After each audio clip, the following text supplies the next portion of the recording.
নমস্কার, আমি নয়ন রায়। শিশির ভেজা মাঠ, নাম শিশির সাথী ফাউন্ডেশন। এই মাঠেই খেলা হবে। 5 তারিখে খেলা হবে। 5 তারিখে প্রাক্তন মোহনবাগান ইস্টবেঙ্গলের ফুটবলার আসবেন। সবাই আসবেন, আমন্ত্রণ রইল দ্য কোয়েরির তরফ থেকে। যাকে দেখছেন হচ্ছে উদ্যোক্তা রাজবাড়ী হালদার।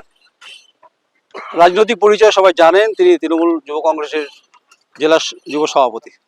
রাজবাড়ী, এই মাঠেই খেলা হবে, এই মাঠেই কর্নার হবে, এই মাঠেই মাঝ মাঠে গোল হবে।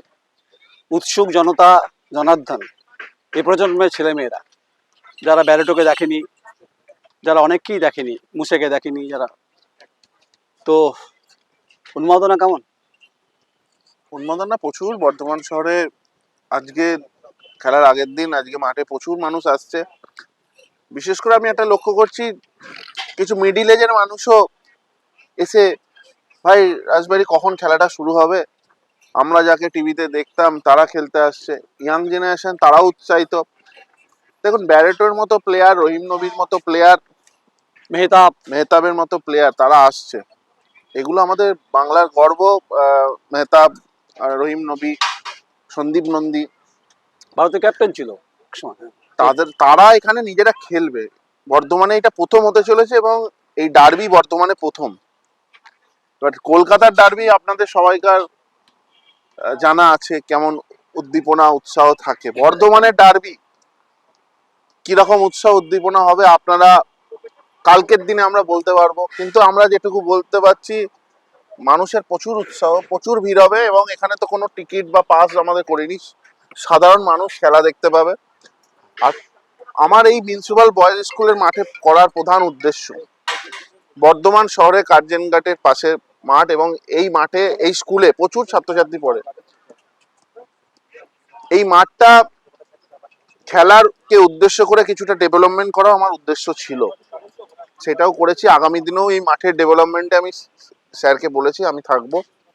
এই মাঠটা বাচ্চারা যাতে খুব ভালোভাবে খেলাধুলা করতে পারে তার জন্য সেই পরিকাঠামো তৈরি করা যেতে পারে। আমার শিশির সাথী ফাউন্ডেশন থেকে এটা আগামী দিনেও সহযোগিতায় থাকবে এবং সেটা আমরা করতে সক্ষম হয়েছি। 7 দিন ধরে এই মাঠে কাজ চলছে, অনেকটাই আমরা ঠিক করতে পারছি মাঠটা। আগামী দিনেও আমার শিশির সাথী ফাউন্ডেশন থেকে এই কাজ করবে এবং কালকে শিশির সাথী ফাউন্ডেশন বর্ধমান শহরে একটা free coaching centre, football camp আমরা ওপেন করতে চলেছি সদরঘাট বিদ্যাসাগর স্মৃতিসংঘের মাঠে।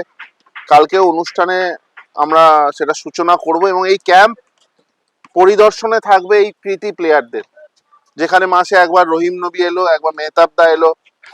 ক্যাম্প বর্ধমান শহরে ভালো ফুটবলার তৈরি করা, যারা আগামী দিনে রাজ্যের হয়ে খেলুক, দেশের হয়ে খেলুক, এইরকম ইচ্ছা আমাদের আছে। সেই ক্যাম্পের সূচনা হবে কাল। বর্ধমান শহরের অনেক ক্লাবকে, ফুটবল ক্লাবকে আমরা ফুটবল বিতরণ করব। আমরা বর্ধমান শহরের যত প্রাক্তন ফুটবলার তাদেরকেও কালকে ইনভাইট করেছি, তাদের জন্য আলাদা মঞ্চ করেছে, তাদেরকে আমরা সম্মান জানাবো। মানে দাওয়া দাওয়া থাকবে, সবাই থাকবে।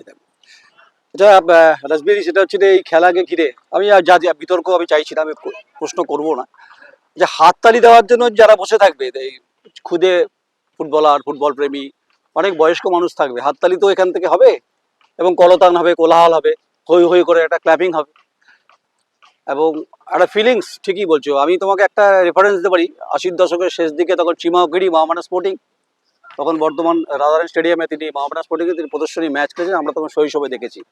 বহু বছর পর, মানে আমি আমার সাংবাদিকতা জীবনে এতগুলো বছর পর, আমি কোনো বাড়তি কথা আপনাকে বলছি না, কিন্তু এই প্রথম কোনো ডার্বি যা উন্মাদনা, এই উন্মাদনা আপনাকে কিন্তু বয়ে নিয়ে যেতে হবে, কিন্তু তার দায়িত্ব অনেক পালন করতে পারবেন তো? অবশ্যই।